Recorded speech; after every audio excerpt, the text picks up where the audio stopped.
Nós vamos conversar com o diretor de ensino e pesquisa do Centro de Excelência Portuária, que é também diretor de inovação da Associação de Engenheiros e Arquitetos de Santos, e o assunto é inovação portuária. Foi realizada na semana passada a etapa santista. Santos é o porto mais importante do hemisfério sul do planeta, né? Muito importante para a economia brasileira, quase 30% da produção brasileira são escoados pelo Porto de Santos. Foi realizada a Caravana da Inovação, o Alexandre Eusébio participou. Tem muita novidade em termos de inovação na atividade portuária, Alexandre, bom dia. Bom dia, Paulo, bom dia, Lara. Realmente você falou tudo, né? O Porto de Santos, ele é responsável por escoar 30% da corrente de comércio nacional, e aqui para a nossa região, então, nem se fala. E acredito que seja o principal polo indutor, né, da economia aqui na região da Baixada Santista. Eu vejo como o ponto mais positivo o setor portuário, né, através do Ministério de Portos, que capitaneou essa iniciativa das Caravanas da Inovação, com um olhar atento à inovação portuária, uma vez que a inovação ela vai trazer não só eficiência para o setor, mas também um olhar de desenvolvimento tecnológico. Isso gera muito emprego, a inovação gera muito emprego.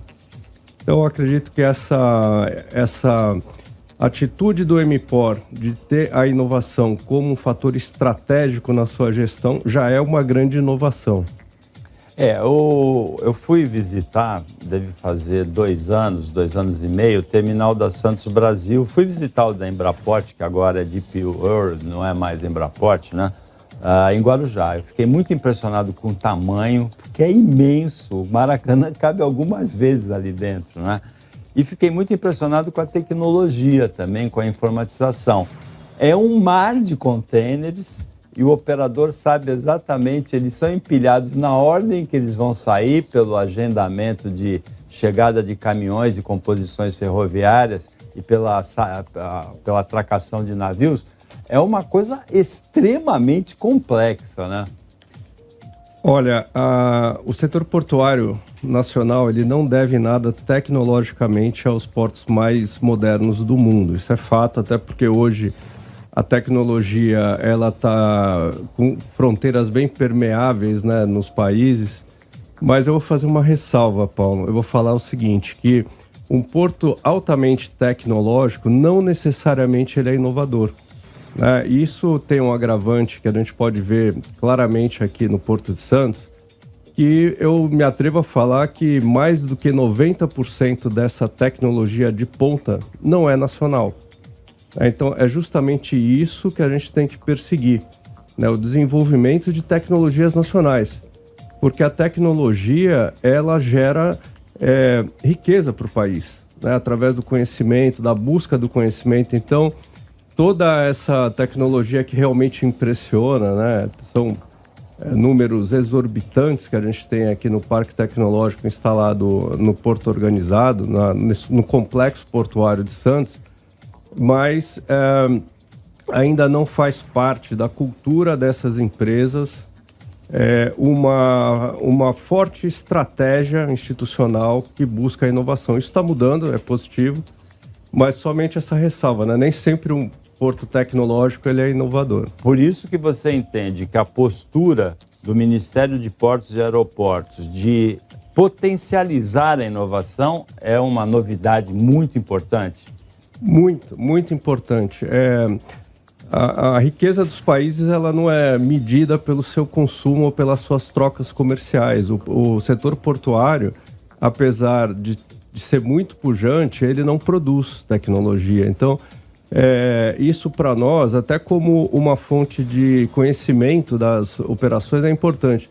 Outros países, inclusive, tratam a inovação no setor portuário como uma pauta de segurança nacional. Veja bem, você tem um setor estratégico que é fortemente dependente de tecnologia estrangeira. Isso é razoável que você tenha um cuidado especial, um olhar atento, né, para essa dependência.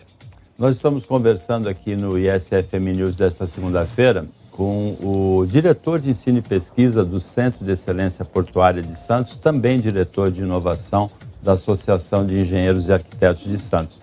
Agora, Alexandre, quando eu penso em inovação portuária, eu tenho um olhar futurista, assim, eu imagino uns super drones atravessando o Atlântico, levando que nem um condor, né? Uma águia leva uma presa, levando um container, ou então o teletransporte, tipo o filme A Mosca, né? O sujeito entra dentro de uma cabine e é materializado em outra cabine no outro continente, né? Existe alguma possibilidade de acontecer isso, Alexandre?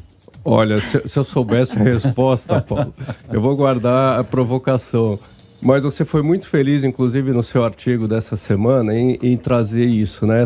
Esse conceito da destruição criativa, ele foi colocado pelo pai da inovação, né? Que é um austríaco chamado Joseph Schumpeter, e ele diz que os ciclos econômicos, né? Eles são feitos por essa destruição criativa, ou seja, a gente viveu isso, a gente viveu o fax, né?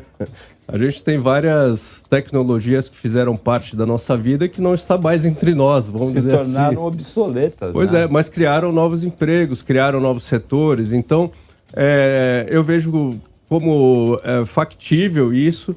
E mais importante do que isso, eu vejo como a busca por essa quebra de paradigma e realmente por inovações disruptivas, inovações radicais, como necessária. Né? Então, assim, todo setor que ele está com uma maturidade tecnológica ainda em crescimento, como é o caso do setor portuário nacional, ele começa com inovações incrementais, né? Basicamente solucionando problemas do dia a dia, mas a busca e a visão por essa inovação radical é que realmente faz com que a indústria crie novos ciclos econômicos. Uma vez, ele está se referindo a esse artigo, eu comecei o artigo contando um episódio, quando foi inaugurada a rodovia dos imigrantes, a pista de descida, participou de um programa que eu apresentava, Opinião, o presidente da Ecovias, que tinha feito um investimento de coisa de 500, 600 milhões de dólares naquela pista de descida. Eu perguntei quando era o ponto de equilíbrio, que é o break-even point, né? Quando você equilibra, você recupera o teu investimento e começa a ter lucro. Ele falou que era entre o 8º e o 9º ano. Aí eu perguntei assim para ele, você não tem medo que nesse período se invente um sistema que não vai ter mais caminhão carregando carga na imigrante? Ele falou, rapaz, não me pergunta isso, porque quando eu penso nisso eu não consigo dormir. Mas eu achei muito engraçada a resposta dele, né? Você sabe que isso é interessante? A UNCTAD tem um levantamento, a agência da ONU, né, para comércio exterior, ela tem um levantamento de que, historicamente, a gente está falando aí em trocas comerciais pelo setor marítimo em torno de 90% em volume. Porém, esse percentual não tem sido acompanhado, tem um descolamento quando a gente compara volume e valor, justamente por causa dos produtos digitais. Hoje, as trocas comerciais de produtos e serviços digitais pelo globo, ela tem aumentado muito. Então, a entrega desses produtos, né, ela não passa mais pelo setor aquaviário. Realmente a inovação ela tem esse caráter, né? E justamente a busca pelo novo é que fez com que pelo novo e pelo desconhecido, né, que fez a nossa sociedade chegar onde está nesse nível nível tecnológico hoje. Agora, na semana passada, a Associação de Engenheiros e Arquitetos entregou o título de profissional do ano para o engenheiro Wilson Lozano, que é o CEO, né, o líder da DP World, uma das principais operadoras do Porto de Santos.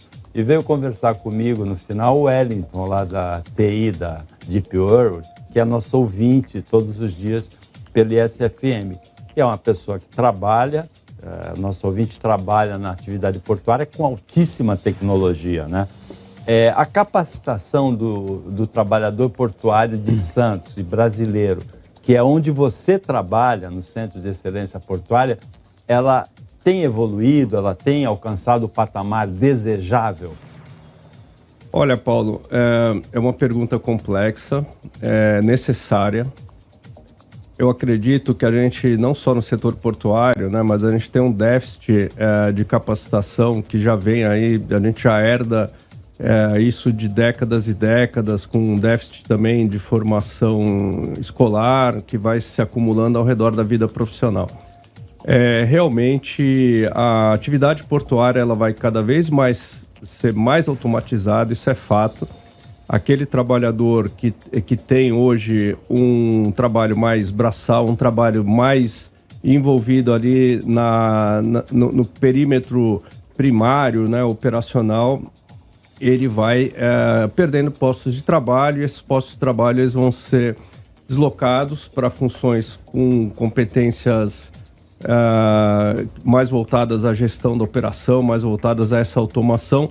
O que acontece é que esse déficit ele não é imediatamente preenchido, né? Então a gente tem que ter realmente um olhar atento a isso. Eu acho que isso vai para além do setor portuário, isso deve ser objeto de uma política pública bastante intensa para que o Brasil, em certo momento, não fique demasiadamente defasado em recurso humano, que aqui também é uma área da minha amiga Lara, né? Porque o recurso humano, ele, em última análise, é o que faz a roda girar, a roda da tecnologia girar. Nenhuma tecnologia em si, ela é autônoma, absolutamente autônoma, sem o ente humano, né? E aí entra a importância do Centro de Excelência Portuária, né? O investimento do país na educação.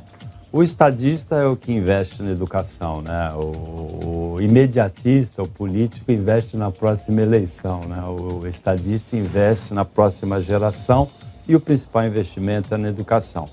Nós conversamos aqui no ISFM News desta segunda-feira com Alexandre Eusébio, que é diretor de ensino e pesquisa do Centro de Excelência Portuária de Santos e diretor de inovação da Associação de Engenheiros e Arquitetos. Obrigado pela participação, boa sorte na continuidade da carreira. Obrigado pelo convite. Queria deixar aqui um recado rápido que a Associação de Engenheiros também, nesse dia 28, inaugurou o CREALab, um espaço colaborativo de trabalho, e o nosso Centro de Inovação Tecnológica também, que vai dar subsídio para os profissionais aqui da nossa região. Tivemos comentários da Lara Matos e do Marcelo Marçaioli. O resultado da nossa enquete, leis brandas explicam a preocupação com a segurança pública, venceu com 47%, impunidade, não é? Criminalidade e violência 40%, desigualdade social 8%, falta de políticas preventivas 5% com 38 votos. Operação da mesa de vídeo com o Gustavo Silva, operação da mesa de áudio com o Felipe Faustino e Jefferson Cruz na produção. Para você que acompanhou a gente mais essa edição, até amanhã nesse mesmo horário das 7 da manhã e uma ótima semana para você que você merece. Você